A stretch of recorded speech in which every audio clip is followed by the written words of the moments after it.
আসসালামু আলাইকুম চাচা, আইলেন সৌদি আরব, ব্যবসাটা লইলেন বাংলাদেশের সিস্টেমে।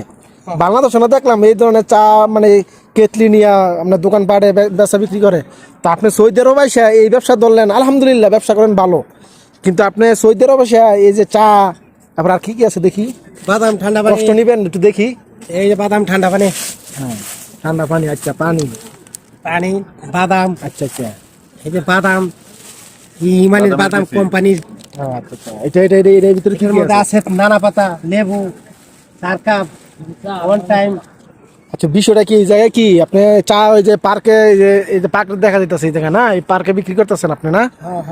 আচ্ছা আচ্ছা, তো আপনি সব কর্মকাণ্ড থুইয়া মানে কাজকর্ম থুইয়া আপনি এখন চা বিক্রি করতেছেন বিদেশ, সৌদি আরব আইসা ইনশাল্লাহ। বিদেশের কথা হন আর কইবেন না, বিদেশে যে যে আইব ওই মরবো, যার যার জীবন বাঁচা বুঝতে হয় না। বিদেশ আয় আর জীবনটা লয়া হ্যাঁ হ্যাঁ করিস না, নিজেও মরিস না, পরিবার সংসারটা মাইরা ফেলাইস না। লাস্টে নিজের জীবনটা ধ্বংস হইব, পরিবারের জীবনটা ধ্বংস হইব। তো এই দেশে তো এগুলা বেচা বিক্রি করা তো আসলে এই দেশে মগ্নু, মানে মগ্নু বলতে আমরা আরবি নিষেধ। লাগো পেলে দূরে লাগবে, হ্যাঁ লাগো পেলে দূরে লাগবে। আগে কি ধরছে, এরকম লোক ধরছে? আমি হ্যাঁ? আপনার কত বছর হয়েছে এই দেশে আসছেন? 4 বছর 3 মাস। 4 বছর 3 মাস, তাহলে তো আলহামদুলিল্লাহ অনেক বছর হয়েছে। রাখছি, কিন্তু মাল তো কামাই পারি না। হ্যাঁ মাল তো কামাই পারি না, এই কামলাই রয়েছি। আপনারা ভাই কতদিন যাবত আছেন এই জায়গায়, ভাই যে ব্যবসা বাণিজ্য করতেছে কিরকম এই জায়গায় পরিস্থিতি?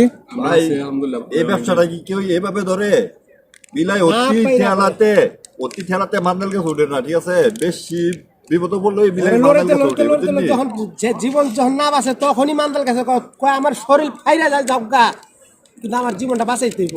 ভাই দেখ মান্দাল গেছে। দেশের বাড়ি ভাই? দেশের বাড়ি ক্যালিগঞ্জ, ঢাকা। আলহামদুলিল্লাহ। এমনি কি অবস্থা, কিরকম আছেন, দেশের পরিস্থিতি কি? দেশের পরিস্থিতি ভাই যার লেগে সুখ আছে আছে, যার লেগে নাই নাই। না ফ্যামিলি, দেশের ফ্যামিলি আছে মোটামুটি আলহামদুলিল্লাহ। যাক, আচ্ছা আপনি তো এই ব্যবসা করতেছেন না, এবার অন্য অন্য যারা আছে তাদের পরিস্থিতি কি বোঝা যায় কি? সবারই একই পরিস্থিতি, কেউ ভালো আছে কেউ ইয়ে আছে মোটামুটি। যাক আলহামদুলিল্লাহ। ভাই ভাই বেড়া যারা আছে খালি আইব বিদেশ আইব, খালি আয় করবা কোন জলদি করে আইলেই মাসে লাখ টাকা কামান যায়। এই জীবন খা মুরগি ডাল দা, খা মুরগি বাগুন দা, জীবনটা তেজপাতা করে দে। বাড়ির লোক ছাড়া কেউ খাইবো না, টাকাতে কেউ কিনবো না। এটি ভাই কি যেন নেওয়ার জন্য আসছে। যাক যাক হয়েছে, পৌঁছে গেছে জায়গা মতন।